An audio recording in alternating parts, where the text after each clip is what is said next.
16강 가장 아름다운 기적 구원의 서정의 주제 가지고 함께 나누도록 하겠습니다.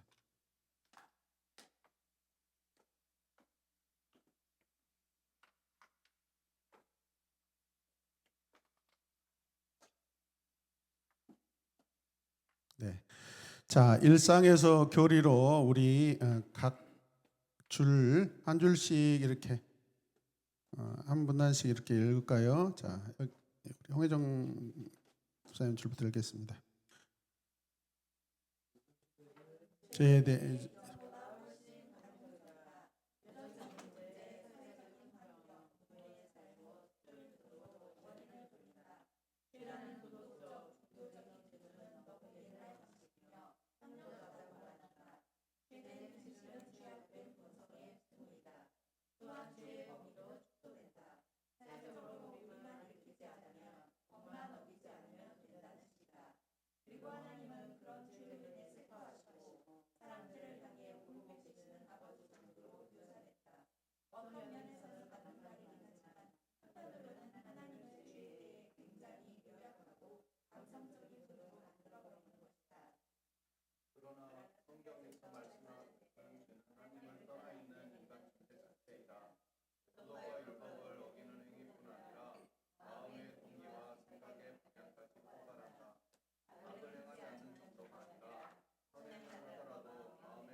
네.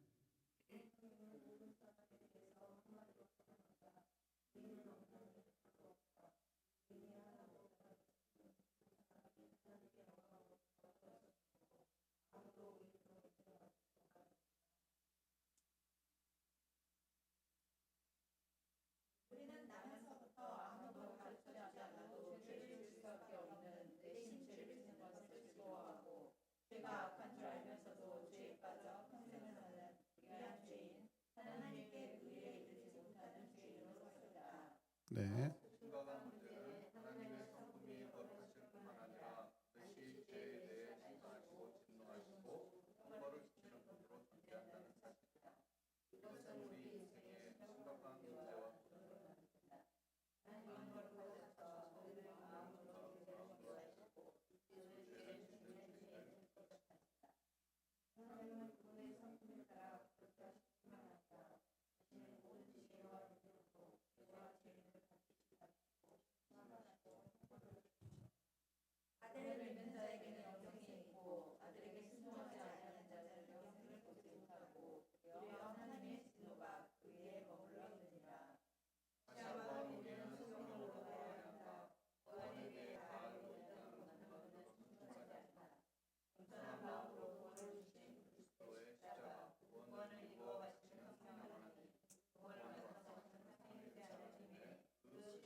네, 자 중심 성경 구절 함께 읽겠습니다. 하나님이 미리 하신 자들을 또한 그 아들의 형상을 본받게 하기 위하여 정하셨으니 또 미리 정하신 그들을 또한 부르시고 부르신 그들을 또한 의롭다 하시고 의롭다 하신 그들을 또한 영화롭게 하셨느니라. 그런즉 이 일에 대하여 우리가 무슨 말하리요? 만일 하나님이 우리를 위하시면 누가 우리를 대적하리요? 자기 아들을 아끼지 아니하시고 우리 모든 사람을 위하여 내주시니가 어찌 그 아들과 함께 모든 것을 우리에게 주시지 아니하겠느냐? 누가 능히 하나님께서 택하신 자들을 고발하리요? 의롭다 하신 이는 하나님이시니 누가 정죄하리요? 죽으실 뿐만 아니라 다시 살아나신 이는 그리스도시니 그는 우편에 계신 분이요 우리를 위하여 간구하시는 자시니라. 아멘. 오늘은 하나님의 원수 죄종이 된 인간의 상황을 우리가 깨닫는 시간 되도록 하고요. 그리스도 예수가 주신 구원의 풍성함과 깊이를 깨달아 하나님께 영광을 돌리는 그런 시간으로 가도록 하겠습니다. 자, 구체적인 내용들을 보면은 첫 번째가 구원의 필요성, 삼위 하나님이 구원을 위해 하신 일, 그 다음에 구원의 서정, 구원의 핵심 내용, 구원의 목적 이런 내용들이 이렇게 있습니다. 자, 교리 이야기 영어사전 보시면 젖먹이 그리스도에 대해 영어사전의 구원은 뭐라고 그럽니까? 나는 그래도 괜찮은 사람이야. 우리 집사람은 좋은 구원이 필요하지. 제자로 자라가는 그리스도인의 영어사전. 전적인 하나님의 놀라운 기적의 역사이며 죽음에서 건짐을 받고 새 생명을 얻은 일이다. 네. 자, 구원의 필요성에 대해서 살펴보도록 하겠습니다. 구약에 하나님의 진노하심을 기록한 부분이 약 580번 정도 등장하고 있습니다. 자, 하나님은 죄를 참지 않으시고 이스라엘의 죄악과 이방 나라의 죄악을 경고하고 그들을 심판하십니다. 그러나 오늘날 우리들은요, 하나님이 죄를 감성적으로 대하시고 죄에 대해 여유롭게 대하시는 것처럼 생각하여 어느 정도 죄는 용납하시는 것처럼 이렇게 우리가 생각하고 있습니다. 그런데 절대 그렇지 않다는 거죠. 하나님은 공의로우시고 거룩하시고 또 죄에 대해 적극적이고 그 다음에 긴박한 태도를 취하시는 분이 하나님이십니다. 그러므로 죄를 해결하지 않는 채 그 죄 속에 빠진 이 죄인이 얼마나 위험한 상태인지 우리가 굉장히 알 필요가 있고요. 죄에 대한 통찰이 깊을수록 그리스도의 은혜에 대한 통찰 또한 깊어진다는 것을 우리가 잊지 않아야 될 줄로 믿습니다. 자, 가를 보시면 자, 같이 읽을까요? 인간은 하나님과 완전하게 분리되어 있다. 네. 자, 성경에서 타락한 인간이 이미 하나님의 생명에서 떠나 있다고 결정적으로 선포합니다. 이것이 회개하지 않고 용서받지 못한 죄인의 상태입니다. 자, 하나님과 분리는 영적인 사망을 의미합니다. 영적인 사망.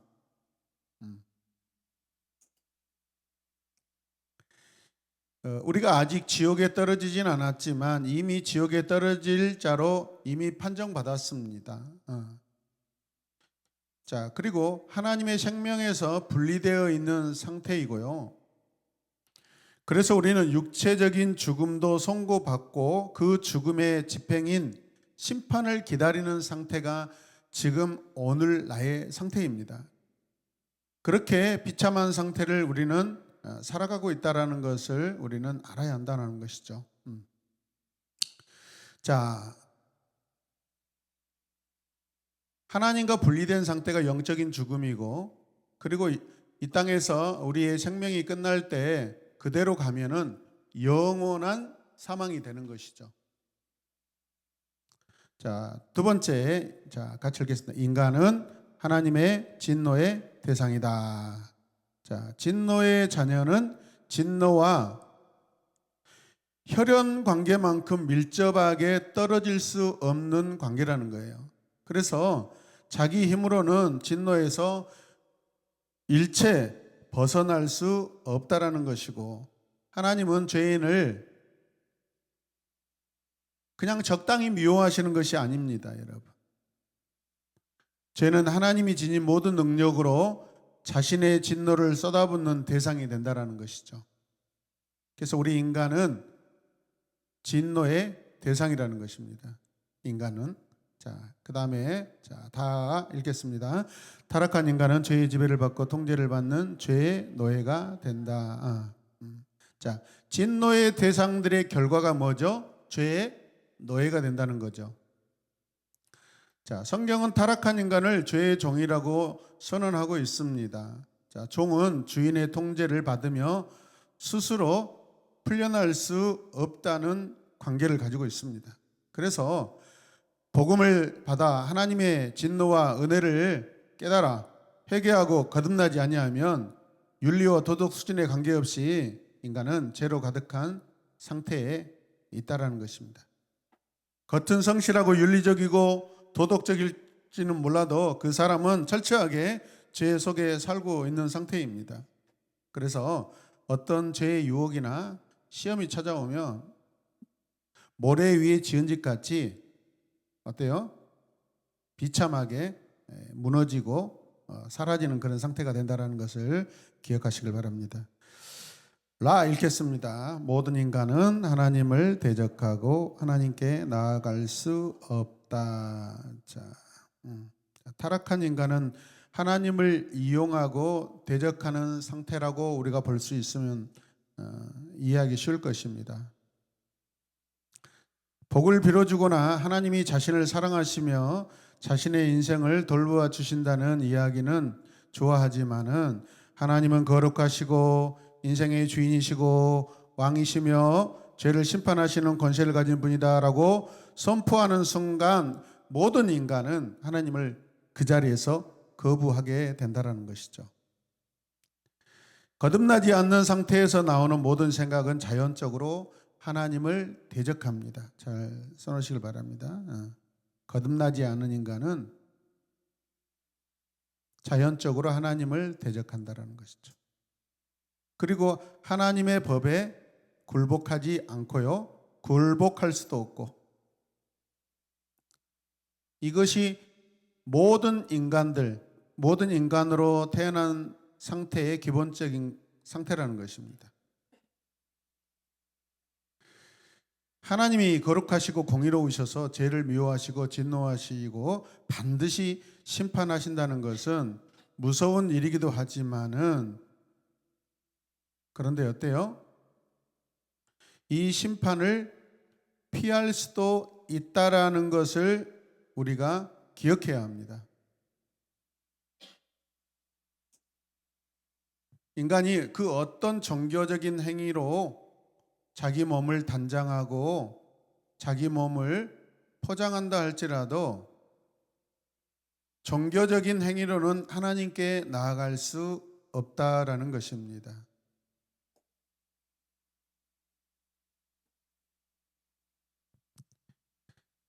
자, 그래서 우리 결론 같이 보겠습니다. 인간은 구원이 절대적으로 필요하지만 자신을 스스로 구원할 수 없는 비참한 상태에 있다.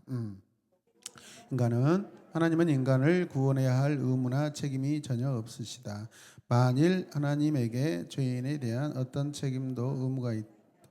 오직 진노하시고 공의에 따라 심판하시고 형벌할 책임만 있으시다.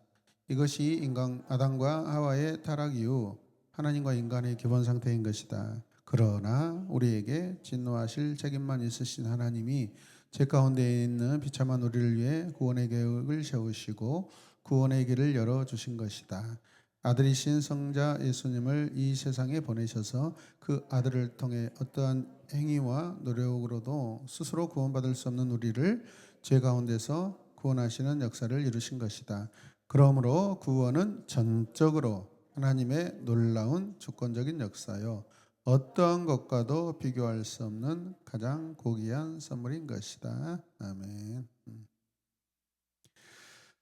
두 번째, 삼위 하나님이 구원을 위해 하신 일. 자, 먼저 성부 하나님, 읽어 주실래요?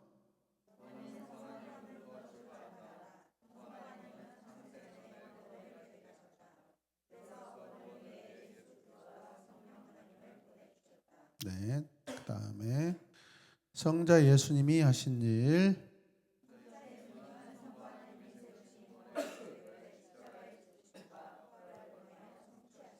네, 성령 하나님이 하신 일.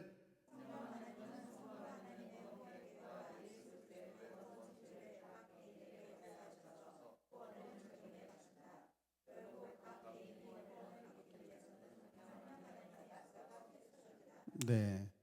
세 번째, 크게 구원의 서정 과정들을 볼 때, 그림을 보시고 이 순서를 꼭 외워놓으시길 바랍니다. 과거, 현재, 미래로 이렇게 우리가 구분지을 수 있는데, 과거에 어떤 일이 이 과정이 있었어요? 소명이 뭐죠? 부르심. 하나님이 죄인을 부르시죠. 자녀로 부르시죠. 부르셔서 거듭남이 되고 회심이 돼요. 여기서 우리가 자칫 오해할 것이 있는데, 우리가 회개해서 하나님을 만난다라고 생각하지만은 중생이 이루어지고 나서 회개가 가능해요. 아시겠죠? 근데 이게 우리 눈에 우리가 그 순간들을 우리가 구분할 수가 없어요. 순서는 이렇지만은 우리가 구분할 수는 없어요. 이게 그냥 아주 그냥 눈깜짝할 사이에 일어나는 일들이기 때문에 교리적으로나 관계적으로 봤을 때 거듭나고 나서 인생은 회개를 할 수가 있어요. 아시겠죠? 이게 교리적인 순서입니다.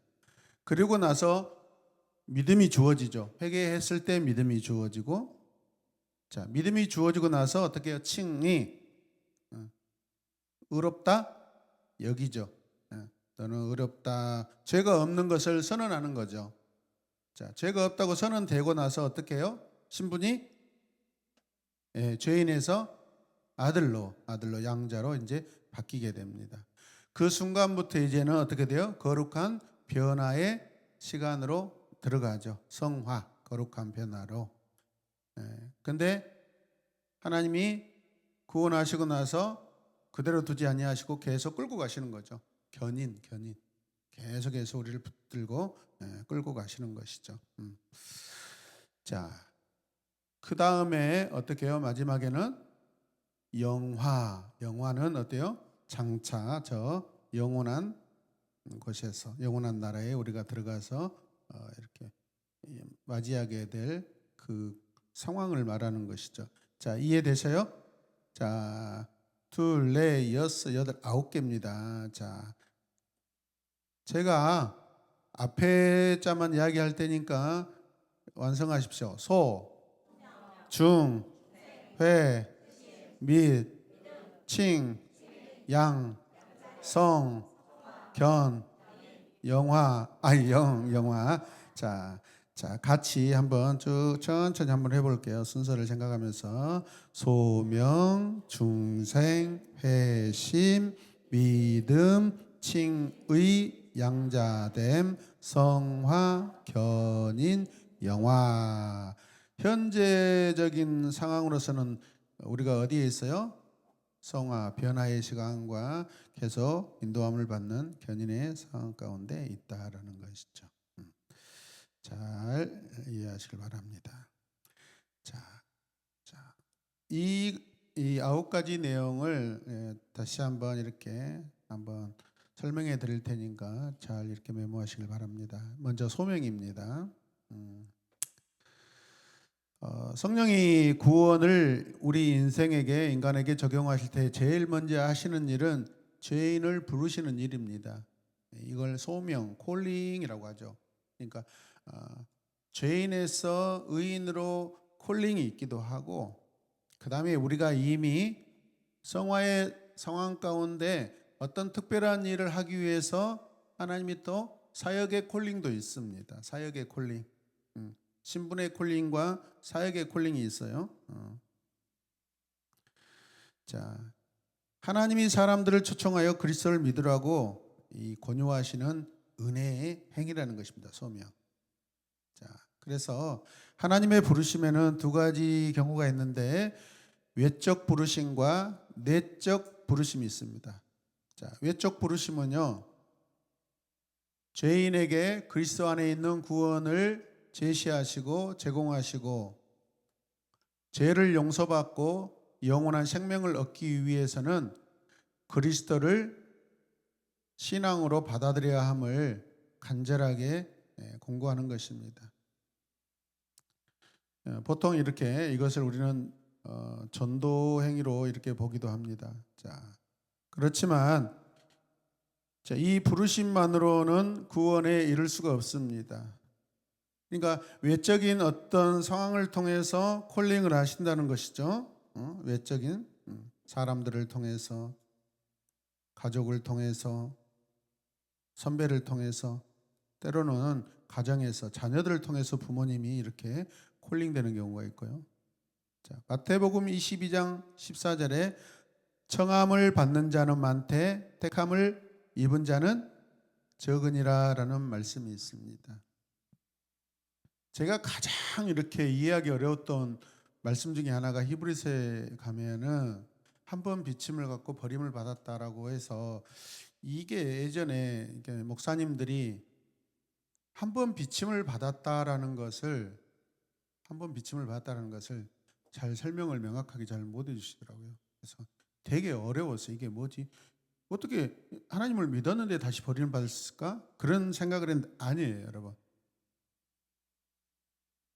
그 성령께서 콜링하는 과정 가운데 우리가 막 그 뭐죠? 반성도 하고 막 믿으려고 막 하는데 예?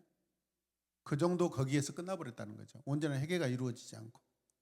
많잖아요, 사실. 우리 새 가족들 보면 그런 분들이 태반입니다.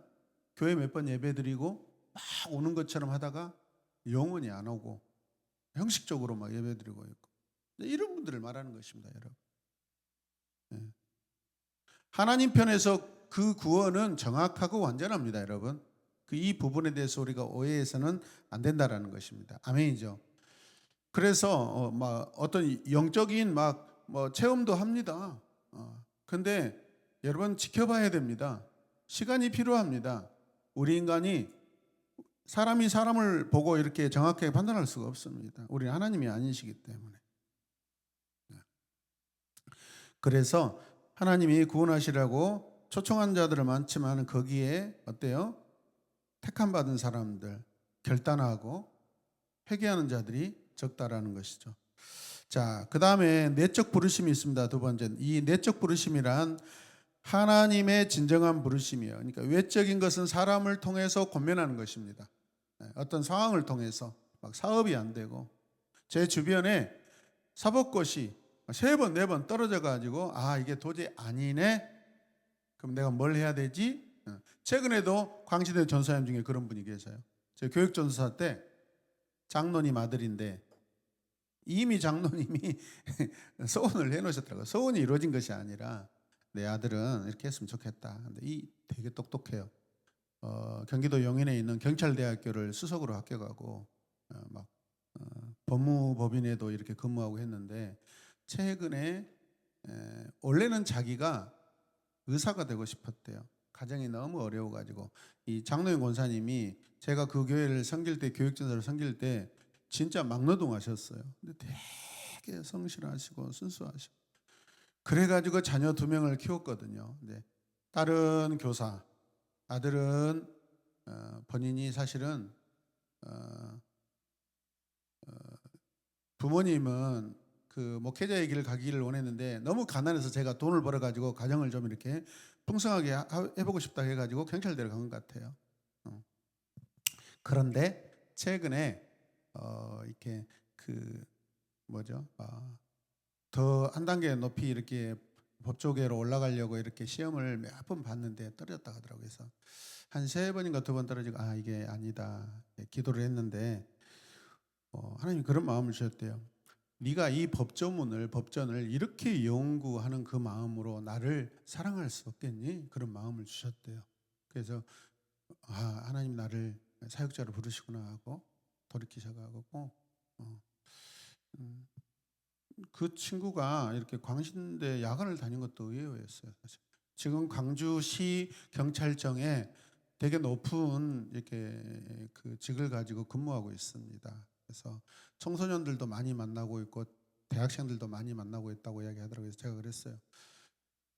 사실은 우리 사역자들은 사람 만나는 게 제한적이다. 그런데 이 경찰이라는 고위 직분을 가지고 이 범죄를 이렇게 현장에 사람들을 만나는 것은 되게 쉽고 그 상황에서 어떤 말을 윗사람이 법을 가지고 판결을 내릴 수 있는 사람이 어떤 말을 권면했을 때 굉장히 효력이 크다. 그래서 사실 이런 영향력을 가지고 청소년들과 청년들을 복음을 전하는 그런 사역자로 나는 하나님께 이렇게 쓰임 받았으면 좋겠다라고 했더니 본인도 그렇게 느끼고 있다고 그러더라고요. 그래서 지금 저기 광산구의 어느 교회에 올해부터 교육전도사님으로 아마 청년 이렇게 교육전도사를 하고 있는 것 같아요. 그래서 자기는 맞대요 청년들하고. 그래서 하여튼 잘하라고 화이팅 했습니다. 자, 두 번째 내적 부르심이 뭐죠? 이제 하나님이 부르시는 것입니다. 하나님이. 이해되시죠? 자, 그래서 이거는 이제 강력한 성령의 역사를 통해서 구원으로 이렇게 들어가는 그 적용되는 것을 의미하는 것이죠. 그래서 내적 부르심은 하나님이 미리 정하신 자들을 불러 구원에 이르게 하는 효과적인 부르심이다라고 볼 수 있습니다. 그래서 강력한 부르심입니다. 거부할 수 없는 부르심입니다. 굴복할 수밖에 없는 부르심입니다. 완성된 부르심입니다. 왜? 하나님이 하시는 것이기 때문에. 그래서 사람들의 이 권면과 부름에 반응하다가 사업 좀 하다가 망하고 또 신학교 가면 막 그런 분들 많아요. 막 한 10년 만에 다시 왔다가 다시 또 돌아갔다 또 10년 만에 막 세월을 허비한 분들 많습니다. 예, 자 그리고 내적 부르심은 영생을 누리게 하는 부르심입니다. 완성된 부르심이죠. 자, 두 번째 중생이 뭘까요? 성령이 우리 마음에 들어오시는 것입니다. 근본적으로 내가 변화되는 것을 말하는 것이죠. 하나님의 행위예요, 이 중생. 그 다음에 뭡니까? 세 번째가 회심이죠. 회심.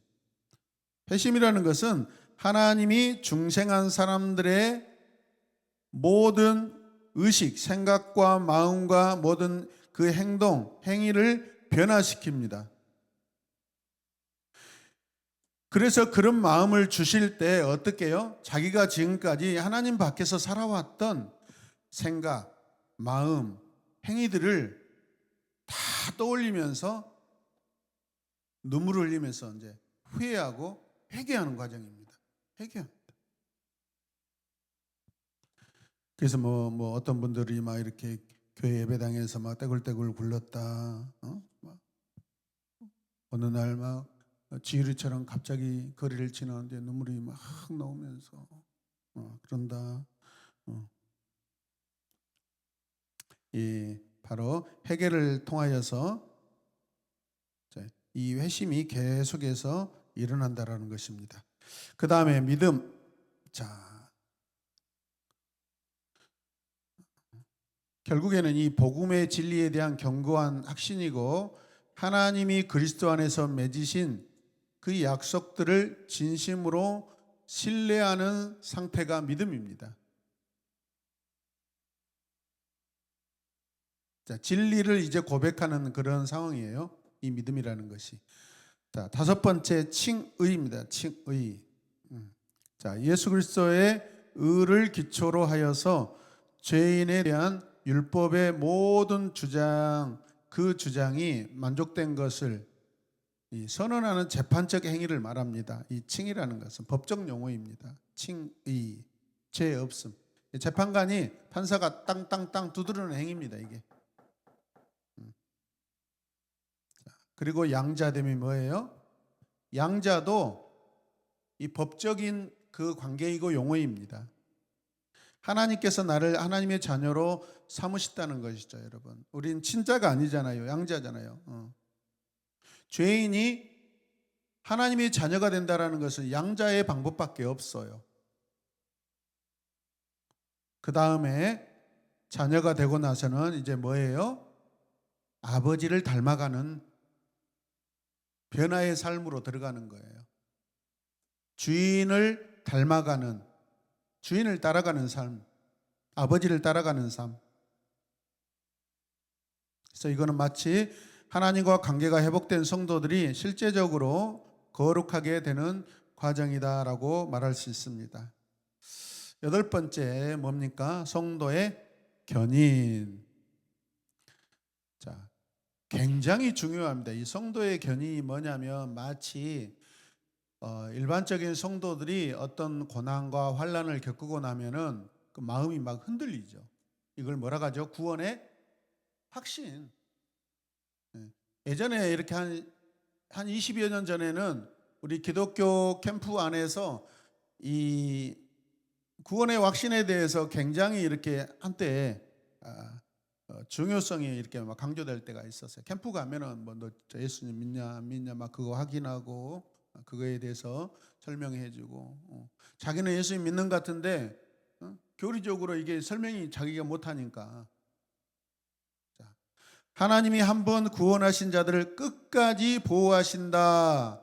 이것을 이제 성경을 가져다가 이제 성경적인 근거를 가지고 이야기를 해서 여러분 설득한다고 되겠습니까? 자기 자신이 구원에 대해 확신을 가져야죠. 하나님을 사랑하는 마음이 결국은 구원의 확신이 되는 거예요, 여러분. 자, 그래서 이 관계는요, 자, 구원의 최종 단계까지 이르게 하는 일이에요, 여러분. 결국은 끝까지 갑니다. 그래서 우리가 매주마다 고백하는 사도행전 20장 24절 말씀하죠. 성령의 매임을 받아서 성령께서 우리를 꽉 타이로 묶어버리는 거죠, 여러분. 그게 성도의 견인이에요, 여러분. 자, 그리고 나서 그의 모든 결과가 뭐예요? 아홉 번째, 영화, 글로리피티죠. 이거는 이 땅에서 이루어지는 일이 아니에요. 이거는 이 땅을 벗어날 때 나타나는 관계 변화입니다. 영광은 이 땅에서는 성화죠, 성화. 자, 그 다음에 자 그림을 보시면 구원의 세 가지 시제라고 되어 있습니다. 쭉 보십시오. 자, 우리가 이 구원의 여정을 설명할 때 여러 가지 신학적인 어떤 용어와 해설들로 이렇게 예전에 많이 이렇게 설명했는데 저는 이제 목회를 하면서 하나님 나라 관점에서 볼 때 가장 이렇게 이해하기 쉽고 설명되기 쉽고 적용하기 쉽더라고요. 자, 예수님의 초림, 예수님의 죽음과 부활, 예수님의 재림 이렇게 크게 세 가지의 사건들이 있습니다. 자,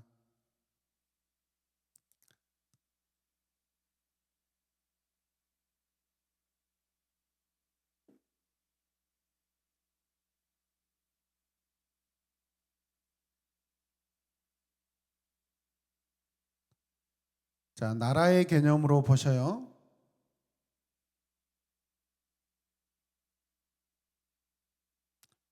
자, 맨 밑에 보시면은 나의 구원은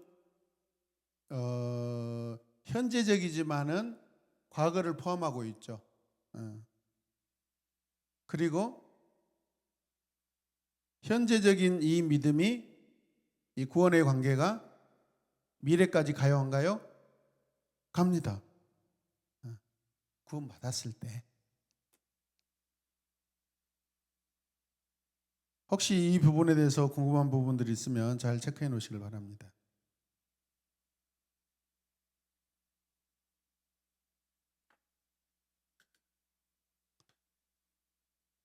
자, 결국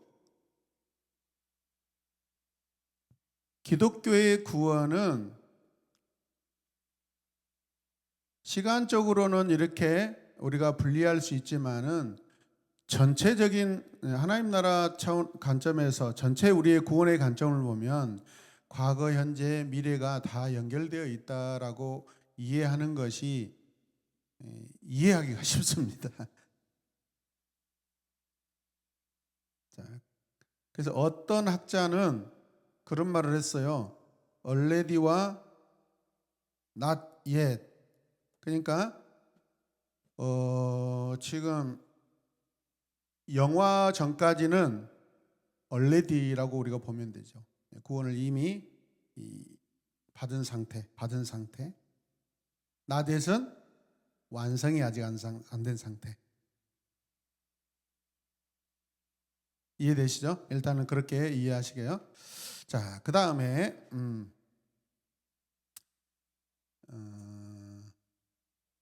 구원의 핵심 내용으로 가겠습니다. 자, 첫 번째 대속입니다. 대속이란 뭐예요? 우리를 대신해서 죽으셨다는 뜻이죠. 그래서 대속의 방법이 있었죠. 뭐가 있었습니까?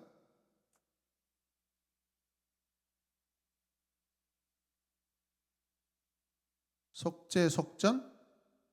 속량?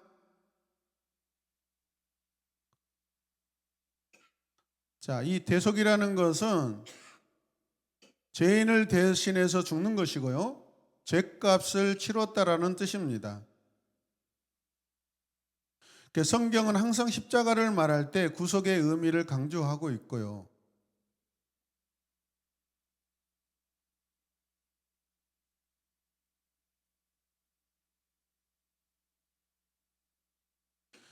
그래서 우리의 구원이 이루어진 현장이 어디죠? 십자가 현장이죠.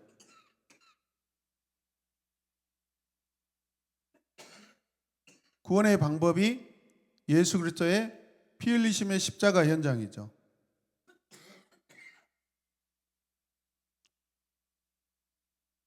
근데 그 십자가가 구원의 시작이고 완성이라고 말할 수는 없어요.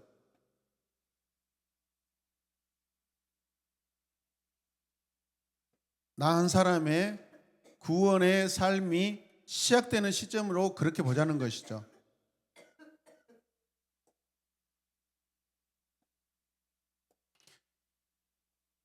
구원이 하나님 편에서는 완성이지만은 우리 인간 편에서는 그것을 우리가 완성됐다고 말할 수가 없어요. 내 자신을 봐보세요. 얼마나 수많은 이 갈등의 시간, 변화의 시간, 반복의 시간들이 이 변심의 시간 막 일어나고 있지 않습니까? 그래서 이걸 우리가 좀 냉정하게 분리할 필요가 있다고 생각해요. 우리가 나의 모든 구원을 하나님께만 다 맡기면 큰 믿음이고 좋지요. 그런데 이제 그렇게 되면은 이 구원에 대해서 내 자신이 책임 있는 그런 역동성이 떨어진다라는 것입니다.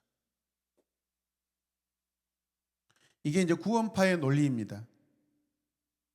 자, 그 다음에 화목제물. 자, 화목제물이란 예수님께서 하나님의 공의를 완전하게 이루셨다는 뜻이죠. 자, 그래서 이것을 구약에서 계속해서 그림으로 그 다음에 예식으로 보여주는 사건들이 뭐죠?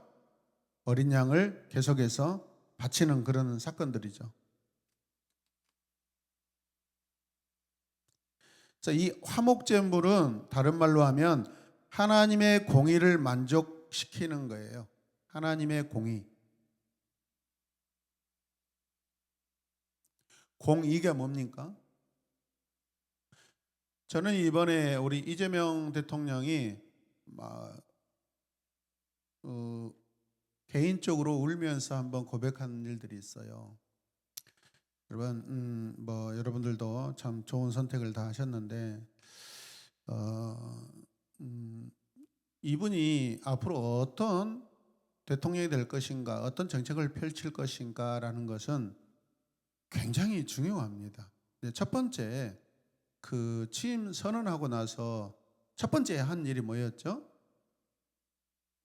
그렇죠. 국회 청소 노동자를 찾아간 거예요. 두 번째가 국회 방호 책임자들, 계엄 때 이렇게 막 어지러지고 또 그분들이 막아주고 국회 사무원들이잖아요, 사실은.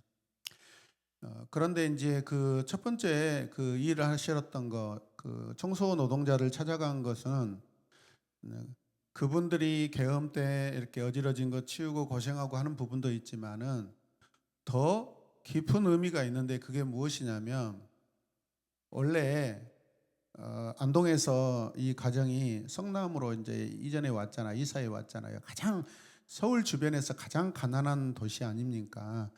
88 올림픽 이렇게 유치해 놓고 서울에 있는 달동네들 반자촌들을 다 강제로 성남의 그 골짜기 산 골짜기에다가 다 거기다 이전시켜 버린 거거든요, 사실은. 그래서 가난한 동네인데 거기로 왔는데 그 성남에 가면은 그 지하 상가 같은 우리 강주에 마치 지하 상가 같이 그런 데가 있습니다. 그래서 가봤는데 어머니가 거기 지하 상가 이렇게 청소부였대요.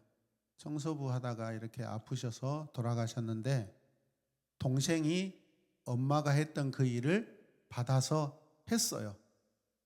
그런데 그 일을 하다가 어느 날 겨울인가 그 지하상가 그 화장실 안에서 과로로 죽었습니다. 그 자리 그냥 변기 안에 앉아서 죽었어요. 엄마가 하던 일을 받아가지고 여동생이 하다가 과로로 죽었어요. 그래서 사람들은 그렇게 그걸 해석하더라고요.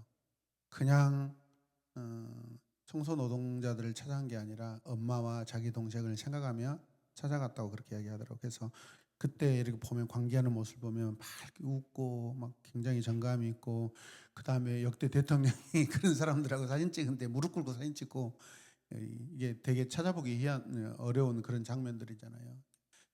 자기 삶을 다시 들어갔다라고 그렇게 이야기도 합니다. 자, 우리 성경에 보면 이 화목제물이라는 것은 대표적으로 양을 잡아서 드리는 제물이죠. 이게 누구를 의미하죠? 예수 그리스도를 의미하고 예수 그리스도의 구원을 의미하고 상징하고.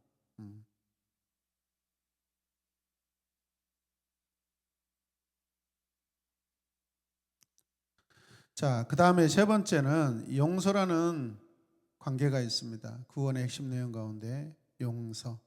자, 용서는 뭐라고 적혀 있습니까? 예수께서 나의 죄를 완전히 씻어주시고 없애주셨다라는 것이죠. 용서. 그러니까 용서는 한 번으로 끝나야지. 우리는 용서했다 해가지고 다시 또 반복하잖아요. 뒤집어지죠. 이거는 진짜 용서가 아닌 것이죠. 자, 그래서 이 하나님은요, 이 화목제물로 우리 죄를 대속하게 하셨고, 그 결과로 화목제물의 결과 목적이 뭐예요? 용서예요. 용서. 대속의 방법이 뭐예요? 화목제물이고, 화목제물의 목적은 용서라는 것입니다.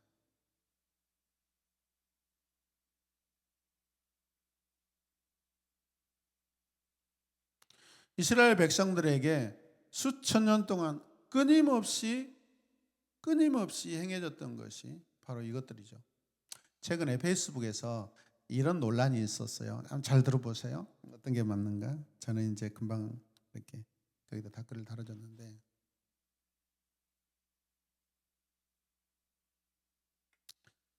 그 아담과 하와의 대표적인 자녀가 뭐죠? 가인과 아벨.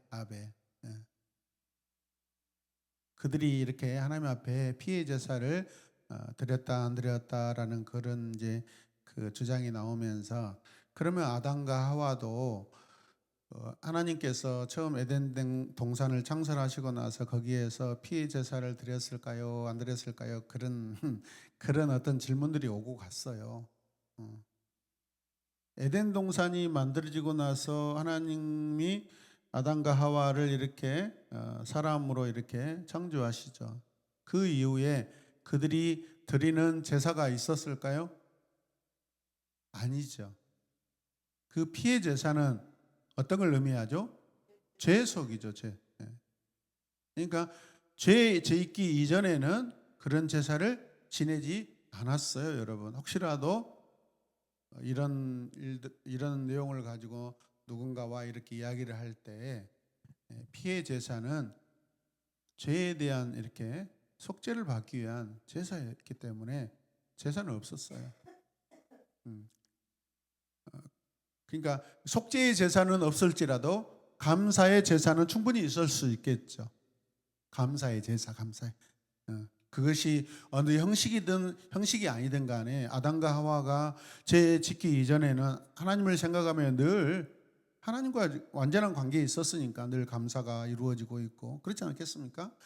어떤 형식을 떠나서 형식이 아니든 무형식이든 형식이든 어떤 관계로도 감사의 마음의 제사는 드렸다라고 그렇게 보는 것이 맞다라는 것이죠. 이해되시죠? 그 다음에 칭의로 가겠습니다. 자, 예수님을 통해 하나님 앞에서 완전한 의인이라고 칭함을 받는다라는 거. 이게 법정 용어라고 이야기를 했습니다. 법정 용어.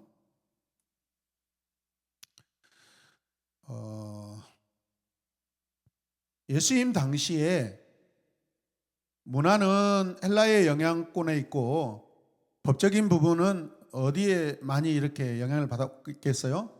로마겠죠. 로마겠죠. 그래서 이 복음이 유대인뿐만 아니라 이방인들에게도 전해져야 될 복음이기 때문에 당시에 이 세계적인 문화, 이 서사, 이 부분들을 다 이렇게 그런 것까지 포함하고 있다고 볼 수 있어요. 복음을 잘 설명하기 위해서. 그래서 가장 법적인 행동을 많이 하는 사람들이 뭐 유대인이기도 하지만 사실은 당시 로마 사람들이 더 심하죠. 모든 상황들을 다 법으로 판단하고 있고 하니까. 자, 그래서 이 칭의라는 이 법적 용어를 사용하는 부분들이 이렇게 큰 의미를 가지고 있다는 것을 기억하셨으면 좋겠어요. 자, 의롭다함을 얻었다라는 것을, 의롭다 하심을 얻은 것은 또 구속이다라고 이야기할 수 있어요. 의롭다. 하나님의 의가 무엇을 의미하죠? 네,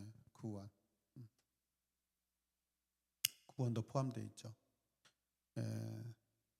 공의, 하나님의 의를 행하라 했을 때는 제가 이렇게 성경을 해석하기로는 이 하나님의 의로우심은 하나님께서 우리 인간에게, 온 세상에게 펼치시는 외적인 행위를 말한다고 생각해요. 그 의미가 의롭다라는 것은 하나님의 행위를 말하는 거라고 저는 생각해요. 근데 그것을 인간하고 달리 이 의로우신 분, 죄가 없으신 분이기 때문에 우리가 의롭다라는 용어를 이렇게 사용하는 것이죠.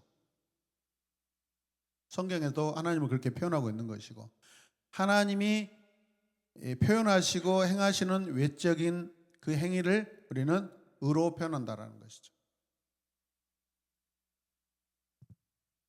내적인 것은 뭘까요? 그러면 내적인 행위는 성결, 거룩 이런 부분들이죠.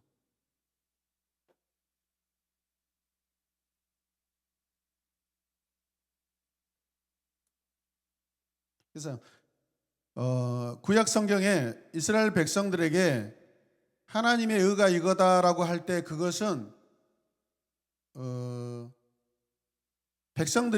이스라엘 백성들이 하나님이 원하시는 행위를 하라는 것입니다. 공의를 행하라는 것은 가난한 자를 돌보고, 약한 자를 돌보고, 과부를 돌보고, 나그네를 대접하고 이런 부분들이죠. 대표적으로. 자, 그 다음에 화목이라는 같이 읽겠습니다. 화목이란 하나님과 원수되었던 나를 예수님께서 다시 친구 되게 하셨다라는 것이죠. 화목, 화평, 하나됨. 자, 칭의가 법적인 의미라면 화평을 누리는 것은 하나님과의 깊은 관계를 말합니다. 사귐을 말하는 것입니다.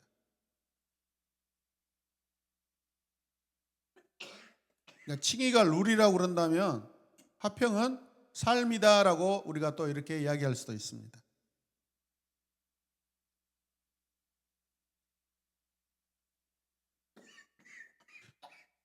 십자가를 통하여서 이 모든 것들이 다 됐다라는 것을 기억하시길 바랍니다. 자, 그 다음에 양자됨. 양자됨이란 예수님께서 나를 하나님의 자녀로 삼으셨다라는 것입니다. 자, 내용을 같이 읽겠습니다. 복음을 받아 예수님을 믿은 이후로는 하나님을 아버지라고 부르는 것에 전혀 마음에 거리낌이 없게 된다. 성령은 우리 마음에 오셔서 하나님을 아빠, 아버지라고 부르짖도록 만들어 주신다. 만약 성도로서 하나님을 아버지로 부르는 것이 큰 기쁨과 즐거움이고 자랑스럽고 자연스러운 일이라면 바로 그것이 하나님의 복음의 은혜를 받았다는 증거이다. 이런 구원의 증거로 성도는 세상 어디에서도 얻을 수 없는 위로와 도움을 구원을 날마다 아버지로부터 받고 경험하게 된다. 성도는 이미 하나님과 함께 영원히 천국의 복락을 누리는 자녀가 되었기 때문에 세상의 명예와 권력과 헛된 욕망으로부터 결별한다.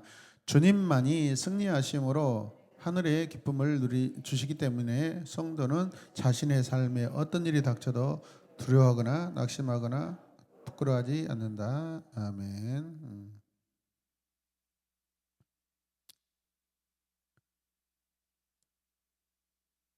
태어남의 시작은 다를지라도 결과는 똑같습니다. 그래서 우리가 예수님을 하나님의 아들이라고 이렇게 우리는 고백하죠. 그럼 우리도 양자로서 하나님의 자녀가 됐습니다, 여러분. 우리가 예수님과 형제가 되게 됐다라는 도식이 이루어지는 것입니다. 이거 엄청난 일들입니다. 우리가 감히 하나님의 그 큰 사랑으로 예수 그리스도의 십자가의 그 구속함으로 우리가 예수님과 한 형제가 됐다라는 것은 이거는 놀라운 일입니다. 하늘 가족이 된 거예요. 하나님 가족이 된 거예요.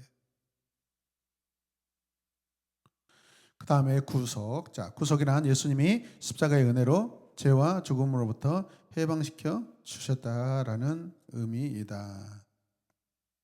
그래서 원래 이 헬라어의 의미로는 노예 시장에서 비싼 값을 주고 노예를 사오다라는 그런 의미를 가지고 있습니다. 이게 구속이라는 것이.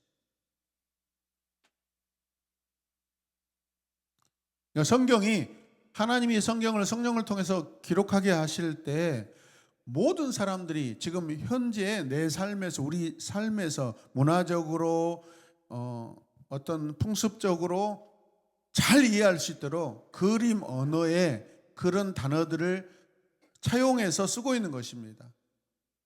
아멘입니까? 그래서 성경에 기록된 이 언어들 단어들이 헬라어 문화를 가지고 있는 단어들도 있고 로마의 어떤 문화를 가지고 있고 다 그렇습니다. 복음이라는 것도 마찬가지입니다. 전쟁 용어입니다. 복음이라는 것, 유앙겔리온이라는 것이 복된 소식이라는 것은 전쟁 용어입니다. 전쟁에서 내 나라 군인이 승리했다라는 그 소식이 복된 소식입니다. 당시에 이런 말처럼 가장 강력하고 사람들이 가장 쉽게 이해할 수 있는 단어가 어디 있겠습니까? 이겼다, 살았다. 이게 복음이에요. 아멘이죠. 자, 구원의 목적. 자, 첫 번째, 하나님을 향하여. 자, 읽어주십시오. 하나님은 자신의 영광, 하나님답게 예배하는 것을 위하여 우리를 구원하셨다. 하나님은 모든 땅과 만물과 사람을 통하여 예배 받으시기를 기뻐하신다. 아멘.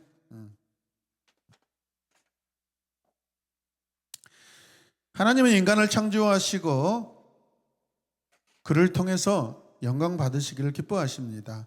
인간의 타락에도 불구하고 하나님은 인간을 포기하지 않으시고 그의 형상을 회복하기를 원하십니다.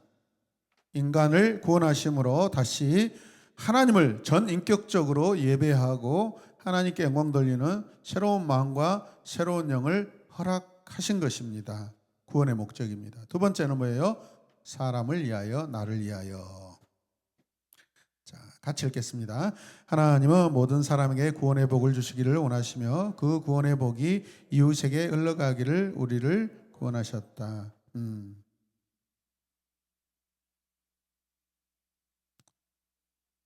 나를 통하여 내게 찾아오고 내게 적용된 이 구원이 얼마나 적극적인지 우리가 이렇게 알아야 한다는 것을 말씀드립니다. 자, 세 번째는 뭐예요? 세상을 향하여. 함께 읽겠습니다. 하나님은 인간의 구원을 통하여 만물이 함께 구원에 동참한다고 말씀하신다.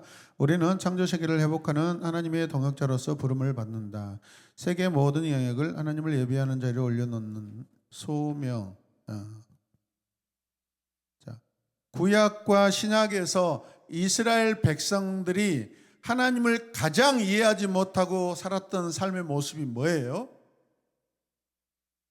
구약에서는 이스라엘의 샬롬을 이방인에게 전하지 않는다는 거죠.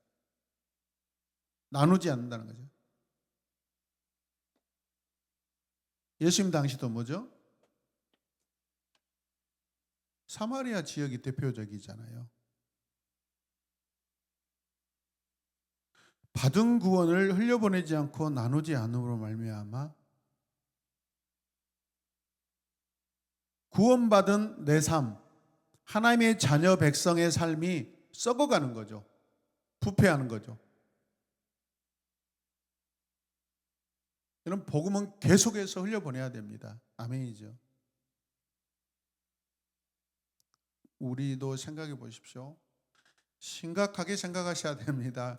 긍정적인 심각성을 가지고 우리가 이 복음에 적극적이지 않으면 우리 교회 미래가 50년 안에 끝날 수 있습니다. 100년 안에 끝날 수 있습니다. 주일학교 학생들은 어떻게 할 거예요? 다행히 우리 흐찬이 의원이 성년쌤 다 예빈이 주소회원 주지원 다 결혼시켜서 세대를 이루어야지. 안 그러면 이제 없어요. 아기들도 안 낳으려고 그러는데.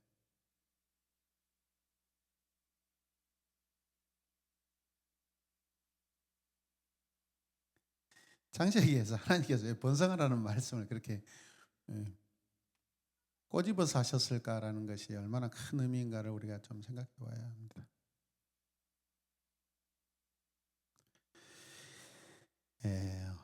나머지는 이렇게 개인적으로 읽으시고 오늘 강의는 여기서 마무리하겠습니다. 혹시 궁금하신 거 있으면 이렇게 체크하시고 함께 나누도록 하겠습니다. 한 5분 시간 드릴게요.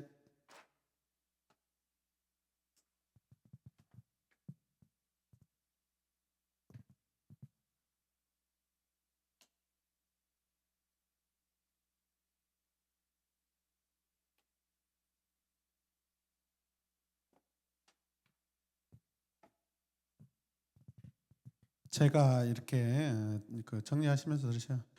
제가 우리 신앙 안에서 천국이라는 단어를 잘 사용하지 않으려고 하는 것은 우리 스스로가 천국이라는 개념을 너무 이렇게 단편적으로 이렇게 결정하려고 하는 생각들이 강하기 때문에 그렇습니다. 천국이 뭐죠? 하늘나라죠.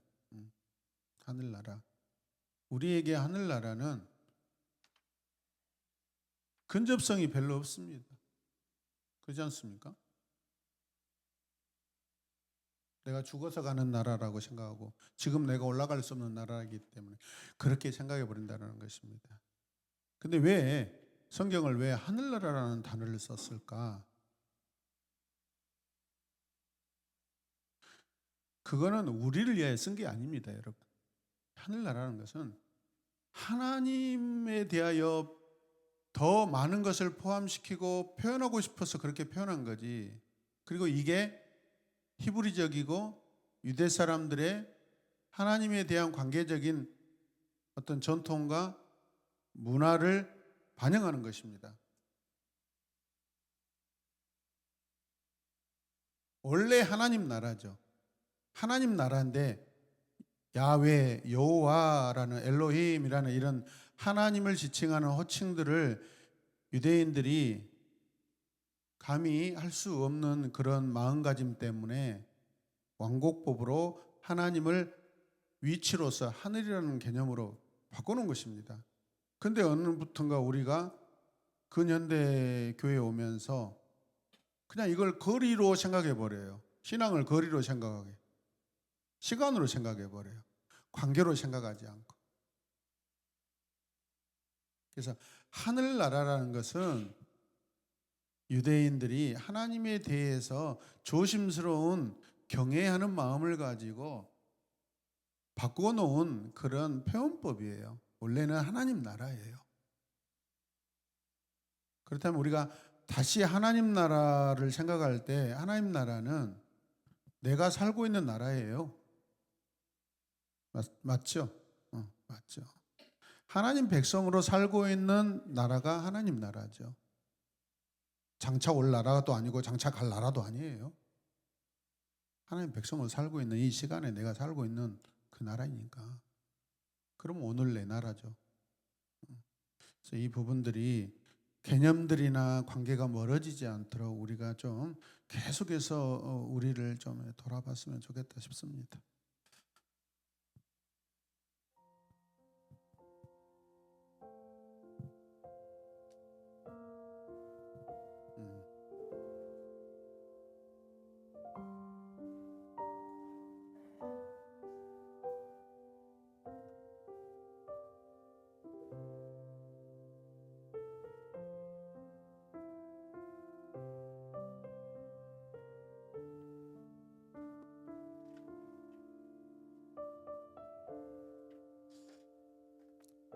소중해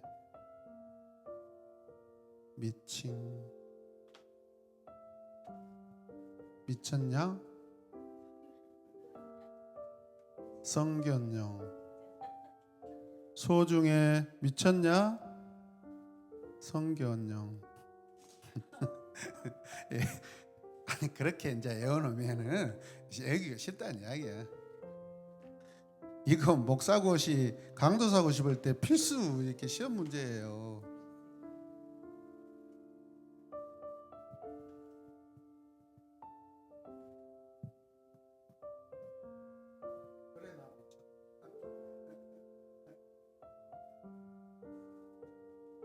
지금 시간이 41분입니다. 저 시간 고쳐야 되겠다. 네, 1분만 더 드릴게요.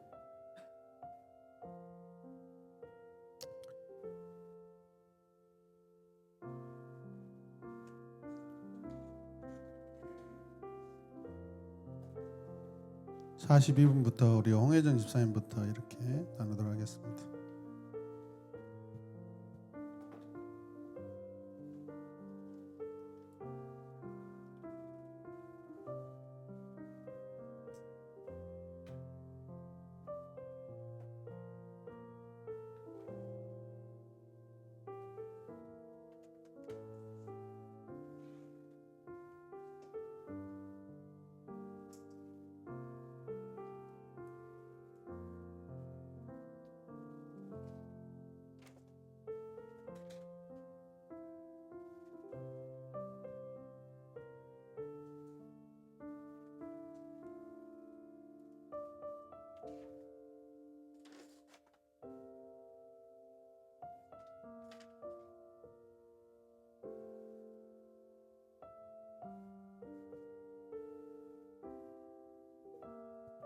네, 자 시작하겠습니다.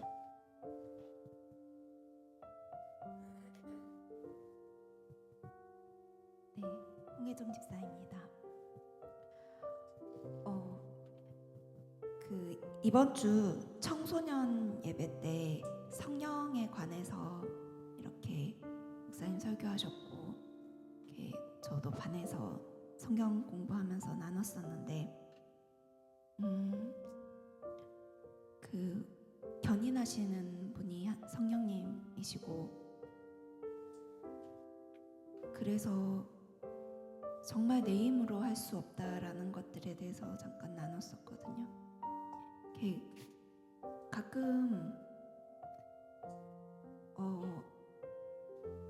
사람들이 막 어떻게 화를 안 내냐 이렇게 하시는데, 사실 기대가 없으면 화를 내지 않아요. 사람에 대해서, 다른 어떤 사람들에 대해서 저 사람이 이렇게 좋은 사람이겠거니? 이런 행동을 하겠거니? 이렇게 해주겠거니? 라고 기대를, 이 사람의 이상형, 예를 들어서 우리 교회에서 어떤 집사님이 이렇게 하겠지? 집사님이라면 이 정도는 해야지? 이런 기대 같은 거? 네. 사실 그러니까 완전한 것은 하나님밖에 없기 때문에 사람에 대해서는 거의 기대를 잘 안 하거든요. 그러니까 그래서 이 기대를 안 하기 때문에 이 사람이 실수할 수도 있고, 기대를 안 하기 때문에 이 사람이 온전치 못한 모습을 보여도 당연히 사람인데 라고 생각하기에 실망을 잘 안 해서 그런 것 같습니다. 네, 그것조차도 하나님 앞에서 내가 좀 사랑의 모습이 아니고 사랑의 모습이 아닌 것들이라고 저는 생각을 했거든요. 왜냐면 제가 되게 냉담해지니까, 사람에 대해서 기대하지 않기 때문에 냉담하기 때문에 관심이 좀 더 없기에 화를 잘 안 내는 그렇게 이렇게 흘러가기도 하는 것 같더라고요. 근데 어쨌든 하나님께서는 우리를 포기하지 않으시고 끝까지 하나님의 나라의 영화의 단계에 이르기까지 우리를 포기하지 않는 하나님을 바라봅니다. 이상입니다. 네, 전창선 집사입니다. 저는 194쪽에 사람들을 향하여 하나님은 모든 사람에게 구원의 복을 주시기를 원하시며 그 구원의 복이 이웃에게 흘러가도록 우리를 구원하셨다. 이 말씀을 통해서 참 잘 흘러가고 있나 내 모습을 좀 많이 되돌아봤고요. 구원의 은혜를 감사만 하고 있지 아직 그 이웃들에게 흘러가지 않는 삶이 지금 나의 삶이 아닌가라는 생각을 좀 많이 하게 됐습니다. 그래서 많이 흘러가도록 노력하겠습니다. 네, 장수인 집사입니다. 오늘 193페이지 구원의 목적을 통해서 하나님께서 저를 지으시고 죄인된 저를 또 초청해 주셔서 하나님을 찬송하고 예배하는 신분의 변화를 허락하심에 감사드리는 시간이었고, 저를 성도로 견인해 가주시고 또 하나님 자녀됨의 정체성이 삶의 열매로 드러나게 해주시기를 소망하는 시간이 됐습니다.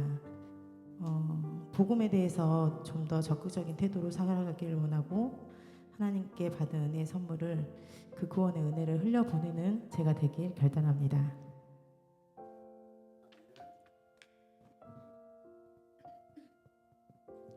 손예수 권사입니다. 가장 아름다운 기적이 구원의 서정인 것 같습니다. 그 가운데서도 구속 예수님의 십자가의 사건이 가장 귀하지 않을까 싶습니다.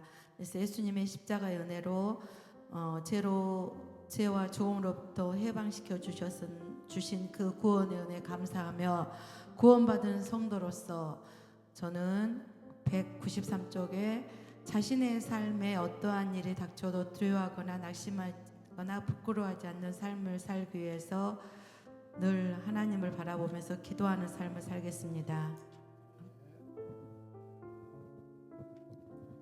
문선희 집사입니다. 189페이지에 선행을 하더라도 마음의 동기가 불순하면 죄가 된다. 이 말씀이 우리의 마음의 중심을 보시는 하나님 앞에 정말 정결함으로 나아가야 되겠다 하는 그런 마음의 다짐이 있었고, 또 구원의 과정 가운데 소중회, 미칭양, 성견, 영 이 가운데 우리가 성화와 견인 단계에 있어서 우리가 지금 구원받은 자로서의 그 구원의 목적이 분명합니다. 그래서 성령님의 견인하심에 늘 우리가 맞춰서 나아가야 함을 생각했고, 또 예배를 기뻐하신 하나님 앞에 우리가 늘 예배하는데 이 예배의 기쁨과 감사가 반드시 흘러가야 한다는 그 말씀을 통하여서 우리가 소명으로 또 사명으로 사역자로서 또 책임을 다하는 그런 삶을 살아야겠다라고 결단하는 시간이었습니다.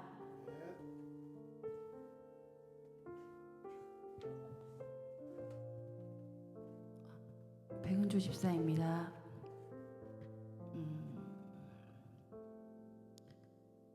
다시 한번 하나님의 은혜에 대해서 다시 한번 깨닫는 시간이었습니다. 우리는 하나님이 우리에게 하시고 오직 진노와 심판만이 우리 앞에 놓여 있지만 하나님의 그 사랑으로 친노의 대상으로 보지 않으시고 다시 한번 쓰게 하시는 그 은혜에 다시 한번 감사드리고요. 그 구원의 필요성에 다시 한번 생각하게 되는 시간이었고, 우리가 죄의 통찰을 잘 할 때 그리스도의 은혜를 깨달을 수 있음을 다시 한번 깨달았습니다. 그래서 우리는 구원을 지금 현재 구원의 과정 가운데 구원을 이루고 있는 상태에서 하나님의 견인 되어지는 삶, 그래서 늘 성령의 인도하심을 구하는 삶을 다시 한번 살아가야 되겠다는 생각을 하게 되었습니다.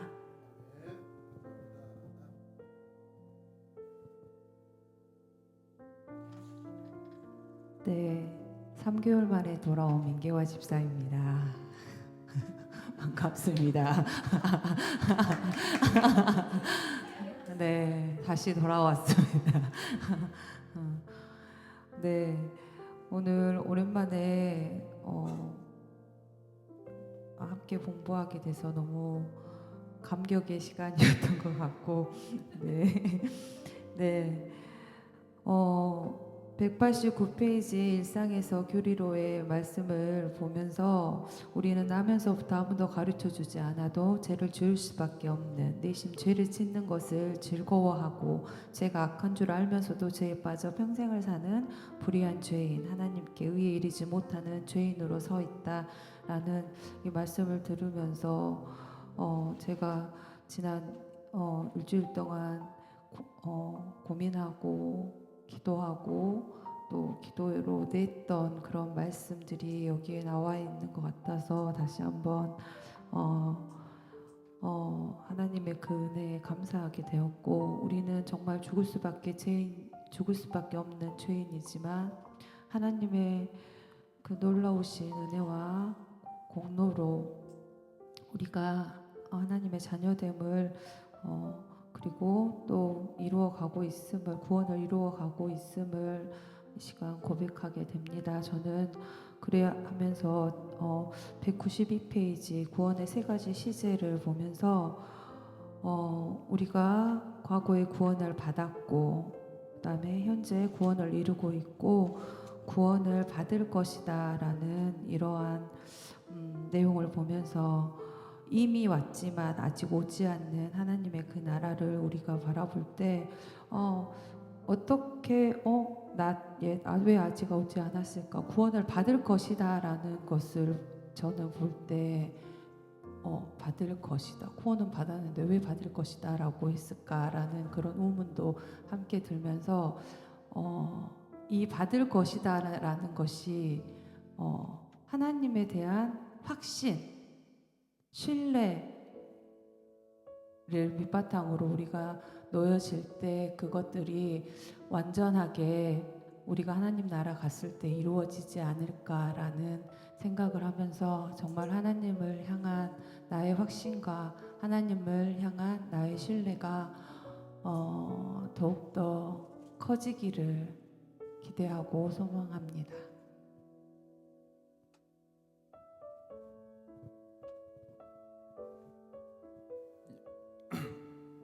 양정무 집사입니다.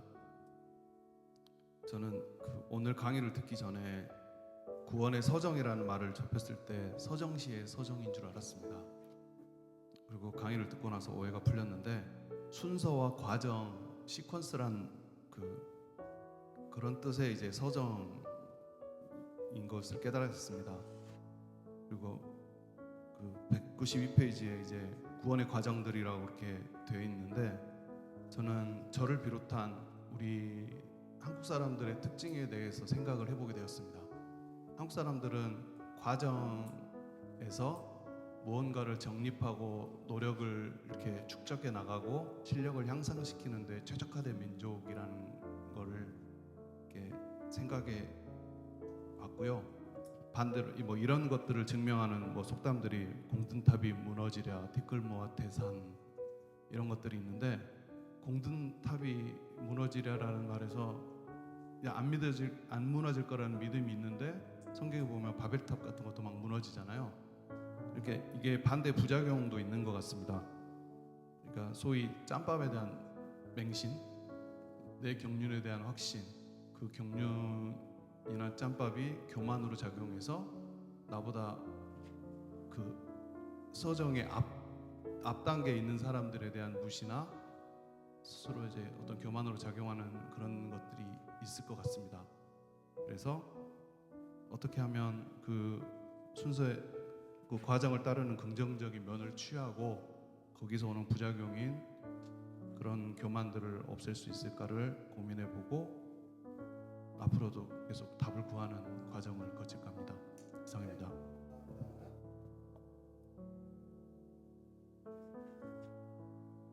네, 문선미 집사입니다. 오늘 16강 가장 아름다운 기적 구원의 서정 이 제목이 참 오늘 마음에 와 닿습니다.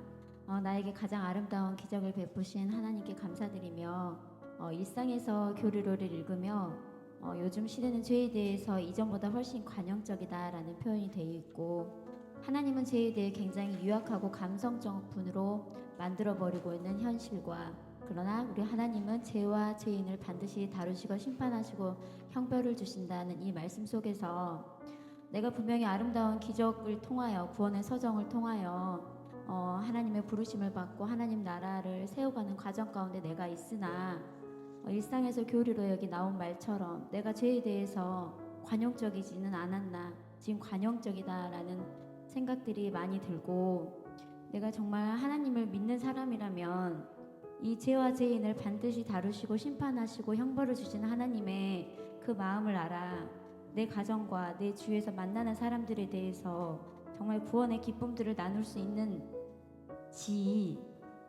내 삶을 돌아보게 되는 시간이었고 부패되지 않았나 썩지 않았나 라는 생각과 함께 다시 한번 돌이키며 하나님 앞에 하나님의 뜻을 하나님의 사랑을 죄에 노예된 이들에게 나눌 수 있는 하나님의 자녀가 되겠다고 결심한 시간이었습니다.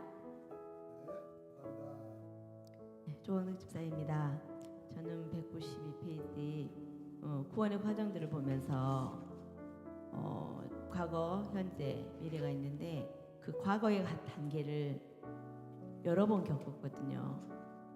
소명을 받고 중생, 믿음, 회심하고 믿음을 갖고 또 하나님의 자녀로 거듭났다고 혼자서 좋아했던 거를 반복해서 또 다시 무너지고 다시 무너지고 그 현재가 성화되고 견인이 된다 하는데 지금 이 현재가 또 다른 과거가 될 수도 있지 않을까 하는 그런 우려 속에서 저는 부단히 붙들고 살고 있거든요. 예전에 많이 무너져 본 경험을 바탕으로 지금은 하나님의 나라 구원 완성되는 그날을 바라보면서 어떠한 일이 있어도 정말 끝까지 붙들고 살아가야겠구나.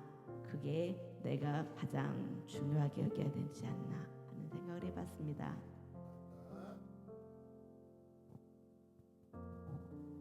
최정환 집사입니다. 오늘 제일 와닿는 말씀이 흘려보낸다는 그 말씀인데 하나님의 궁극적인 구원의 목적은 하나님은 자신의 영광을 하나님답게 자신의 영광을 위하여 우리를 구원하셨고 사람들을 향해서 하나님은 모든 사람에게 구원의 복을 주시길 원하시기에 의해서 구원의 목적을 세우셨고 세상을 향하여 하나님은 인간의 구원을 통하여 만물이 함께 동참한다 말씀하신 그 구원의 목적이 있으십니다. 네, 구원의 서정을 보면은 이 9가지 단어들 보면은 소명, 중생, 회심, 믿음, 이 칭의, 양자됨, 성화, 견인, 이 영화 이거를 곰곰이 생각해봤는데 구원의 서정이란 이 9가지 여정 중에 결국은 나와 하나님과의 관계 안에서 내가 소명을 받았고 내가 회심을 하고 내가 하나님 안에서 내가 믿음을 갖고 칭의를 얻고 양자됨을 얻고 이거는 구원의 과정 이 9가지는 결국 나와 하나님과의 관계 안에서 내가 변화되고 관계하는 그 자체라고 생각해 봤습니다. 하지만 하나님께서 정말 진정한 구원의 목적은 내가 이 하나님을 향하여 그리고 사람들을 향하여 세상을 향하여 흘려 보내야 되는데 아직 이 9가지 과정 안에서 망설이고 있나? 그런 부분도 없지 않아 좀 생각을 해봤고요. 나의 그 9가지 과정 중에서 나는 지금 현재 어느 위치에 있고 거기에 머물러 있나? 아니면은 더 예수 그리스도를 통해서 내가 견인되어 가고 있나? 견인되어 가고 있으면 내가 어떻게 복음을 전해야 하나? 그런 부분을 좀 여러 가지 걸 많이 좀 생각해 본 시간이었던 것 같습니다. 이상입니다. 양명희 집사입니다. 하나님은 우리의 마음을 보신다고 하셨고 선행을 하더라도 마음의 동기가 불순하면 죄가 된다고 하셨습니다.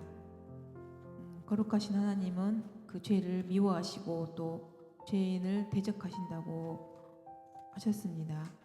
내 안에 죄가 있음에도 불구하고 저를 구원해 주신 하나님께 감사를 드리고 또 그 구원을 완성하시는 삼위일체 하나님의 그 크신 긍휼과 무한하신 사랑과 공의와 은혜에 감사한 시간이었습니다. 감사합니다.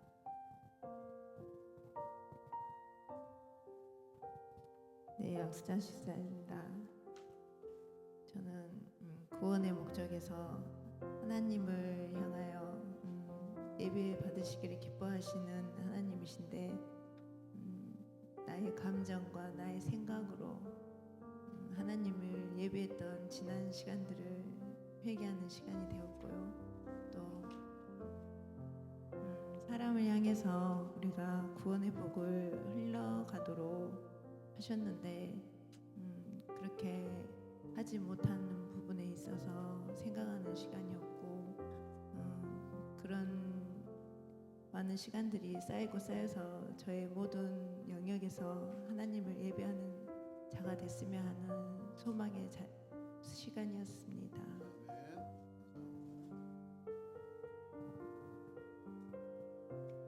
이주연 집사입니다. 저는 구원의 과정들을 보면서 하나님으로 말미암아 나의 과거 그리고 현재 미래를 또 회상하며 또 계속해서 끌려가는 것에 감사하며 또 미래에 대한 것에 기대하는 시간이었습니다. 또한 나를 향하신 구원의 목적, 하나님을 향하여 마음을 다하여 뜻을 다하여 힘을 다하여 전심으로 더 예배하는 결단의 시간이었고 사람들을 향하여 나에게 베푸신 그 구원의 복을 계속해서 흘러갈 수 있도록 입술에서 하나님을 찬양하고 예배하는 삶이 되길 또 기도하는 시간이었습니다. 그리고 세상을 향하여 더욱더 하나님을 선포하고 구원에 동참하는 제가 되길 또 계속해서 기도하는 시간이었습니다. 결단하는 저의 그 가정 안에서 남편에게 오늘 가서 하나님의 사랑을 또 선포하겠습니다. 이상입니다.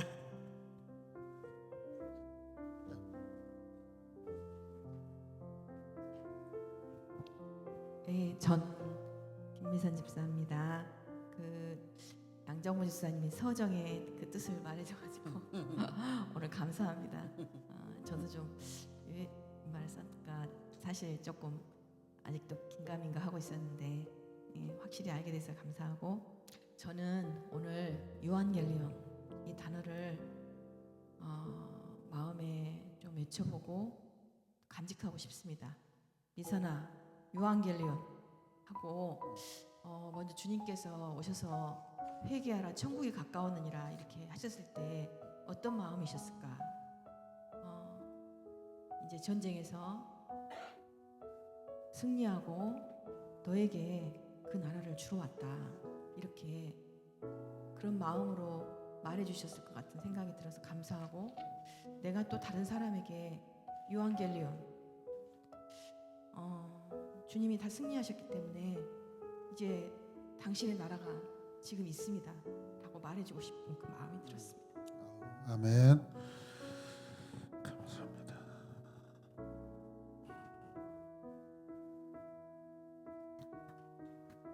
김지훈 간사입니다.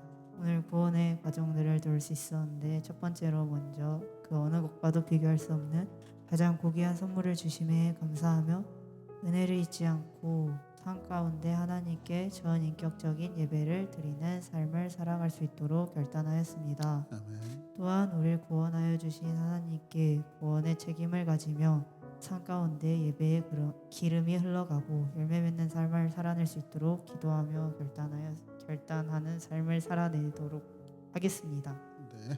아멘. 이승명 강사입니다. 저는 193페이지 구원의 목적을 보면서 제가 제 삶 속에서 구원의 목적을 잘 이루고 있는가 점검하는 시간이었습니다. 이제부터 삶 속에서 하나님을 향해 전심으로 온 마음 다 예배를 드리며 사람들을 향해 내 이웃들을 향해 구원의 복음을 전하고 세상을 향해 나아가는 제가 되기를 결단합니다. 아멘. 하나님께서 나를 부르실 때 감사와 기쁨이 하나님께 먼저 있었고 또 나를 통하여 그것이 나타나기를 원하셨음을 더 깨닫게 하여 주시옵소서. 중생과 외생과 믿음과 칭의와 양자됨 또 성화와 견인 그 과정 그 상황 가운데서 항상 나를 통하여 하나님 복음이 흘러가고 영광 받으시길 원하시고 원하셨던 하나님을 더 깊이 생각하게 하여 주시옵소서. 그래서 하나님 우리가 장차 영화로운 하나님 나라에서 하나님을 온전히 더 기쁨을 누리고 영광을 올려드리는 그런 삶이 익숙하도록 하나님 이곳에서도 우리의 삶을 드려 하나님의 영광이 드러나게 하여 주시옵소서. 예수님의 이름으로 기도드립니다. 아멘. 수고하셨습니다.